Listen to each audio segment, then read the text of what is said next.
జయ శ్రీమన్నారాయణ. మహాకవి బొమ్మరా పోతనామాత్య ప్రణీత శ్రీ మహాభాగవతము దశమ స్కందము బలభద్రుడు ప్రలంబాసురుణ్ణి వధించుట. ధ్యాన శ్లోకము.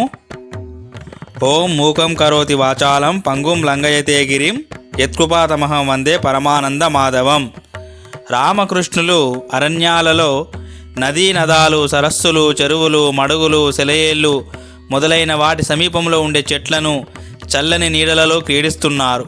పశువులు అచ్చడచ్చట పచ్చగా పచ్చిక దట్టంగా పెరిగిన చోటులలో మేస్తూ ఉన్నాయి.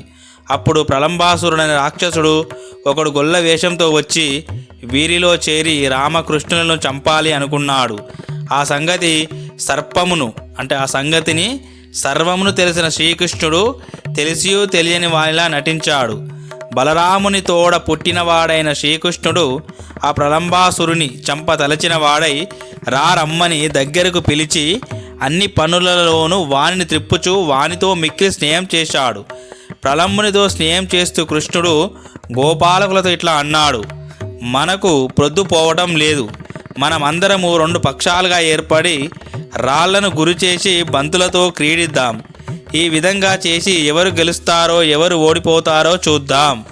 ఈ విధంగా పలికిన కృష్ణుడు తాను బలరాముడు చెరొక పక్షానికి నాయకునిగా నిలబడ్డారు. తక్కిన వారందరూ 2 పక్షాలయ్యారు.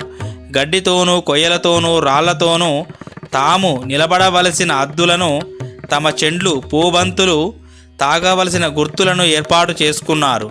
చెండ్లు తాకునట్లు వేసిన జయమని, చెండ్లు గుర్తులను తాకుకుంటే అపజయమని నిర్ణయించుకున్నారు.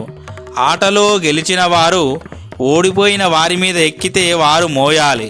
ఇలా ఆడుచూ ప్రొద్దుపుచ్చుతున్నారు. ఆట మధ్యలో కృష్ణుడు రహస్యంగా తన అన్న అయిన బలరామునికి ప్రలంబాసురుని గురించి తెలియజేశాడు. భాండీ రకమను మర్రి క్రింద చేరి ఆ ఆటలోని జయాపజయములను బట్టి శ్రీదాముడను వానిపై కృష్ణుడు, భద్రసేనుడను వానిపై వృషభుడు, ప్రలంబాసురునిపై బలరాముడు ఎక్కాడు. ఇంతకు మునుపు తృణావర్తుడు బలం గలవాడైన శ్రీకృష్ణుని ఆకాశమునకు ఎత్తుకొని పోలేక క్రింద పడి చనిపోయాడు. అందువలన అతని మోయిట అశక్యమని తలచిన రాక్షసుడు ప్రలంబాసురుడు బలరాముణ్ణి తన వీపు మీద ఎక్కించుకున్నాడు. అయితే ఆ బలరాముడు కూడా రాక్షస సంవారకుడు అని తెలియని ప్రలంబాసురుడు ఆగవలసిన గుర్తు వద్ద బలరాముని దింపకుండా వడివడిగా ఆ ప్రదేశాన్ని దాటి ముందుకు సాగాడు.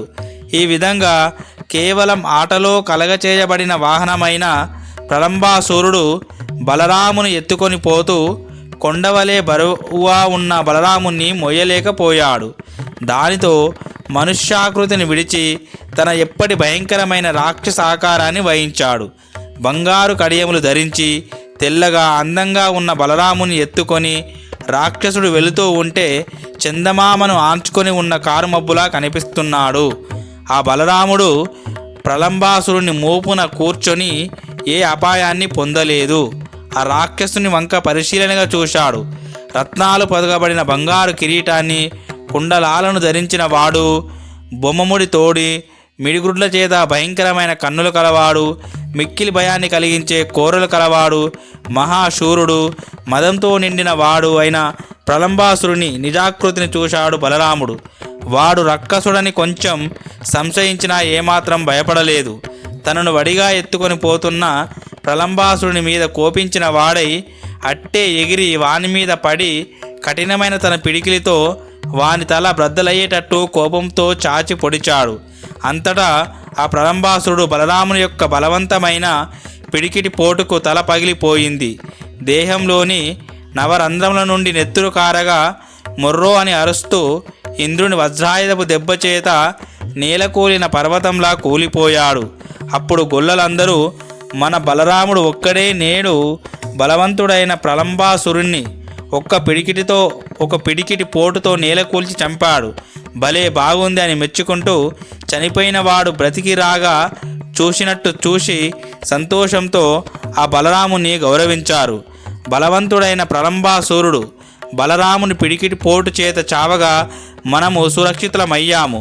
లేని పక్షంలో వీని చేత ఇంకా ఎన్నాళ్ళు మనకు బాధపడవలసి ఉండేదో అని ఇంద్రాది దేవతలు బలరాముని మీద పువ్వుల వాన కురిపించారు.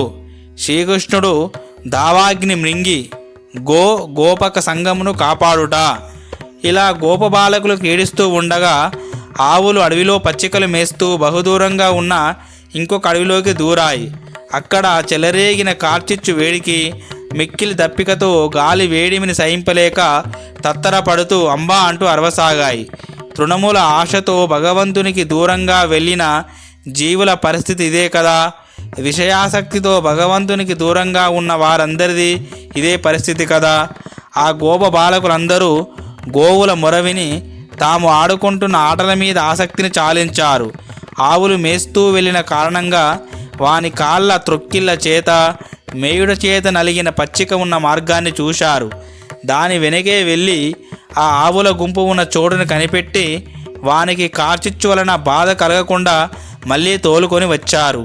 ఓ రాజా, శ్రీకృష్ణుడు మేఘము ఉరుమునట్టి ధ్వనిలాంటి కంఠ ధ్వనితో తమ పేర్లు పెట్టి పిలువగా విని ఆ గోవులన్నీ మారు గొంతు కలిపి సంతోషంతో మరలాయి. అంత దైవికంగా అడవిలో పుట్టిన కార్చిచ్చు మిక్కిలి వడిగా వీచే గాలిచేత ఆకాశాన్ని తాకునట్టుగా లేచి మిక్కిలి వేగంతో మండుతుంది. ఇది కొండ, ఇది చెట్టు అనే నియమం లేక అంతటినీ దయిస్తూ నలుదిశలా కమ్ముకోసాగింది. దానిని చూసి గొల్లలందరూ భయపడ్డారు.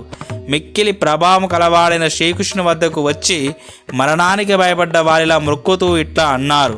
ఓ గోపాలకృష్ణ, ఆకాశాన్ని ఒరేచున్న పొగతోనూ మిక్కిలి చెదిరిపడుతున్న పెద్ద నిప్పురవ్వలతోనూ భయంకరమైన మంటలతోనూ ఈ కార్చిచ్చు ఎంత భీతిని కలిగిస్తుందో చూడు. ఈ మంటలు లోకాలను దహింపజేసేలా ఉన్నాయి. ఓ కృష్ణ, నీ వారికి ఎప్పుడూ ఆపదలు రానే రావు. మేమంతా నిన్ను సేవించడం తప్ప ఇతరములైన నడివడకలు ఏమీ తెలియని వారము. మమ్ము ఏలినవాడవు నీవే అని నమ్మి ఉన్నాము. కాబట్టి చంద్రుని వలె చల్లని దొరవైన కృష్ణ, భయంకరమైన ఈ దావాగ్నిని నువ్వు దాటింపకపోతే మేము ఏ విధంగా దాటగలము? నిప్పుల సమూహముల చేత కప్పబడినందున అలమటిస్తున్న మమ్ములను రక్షింపవయ్యా. శరణాగతి విధానం ఇక్కడ తెలియజేస్తున్నాడు. ఇక్కడ మబ్బులు అన్నాం కదా, ఇక మబ్బులు కాదు, మమ్ములను రక్షింపవయ్యా. ఈ విధంగా ప్రార్థించారు గోపకులు. ఆ విధంగా వేడుకోగా సర్వము తన రూపమైన ఆ విశ్వరూపుడు శ్రీకృష్ణుడు, ఓ బంధువులారా, మీరందరూ కళ్ళు మూసుకొనండి, వెంటనే నేను ఈ కార్చిచ్చును అణచివేస్తానని చెప్పాడు. వారు అలా చేయగా దావాగ్నిని నోటితో మింగివేశాడు.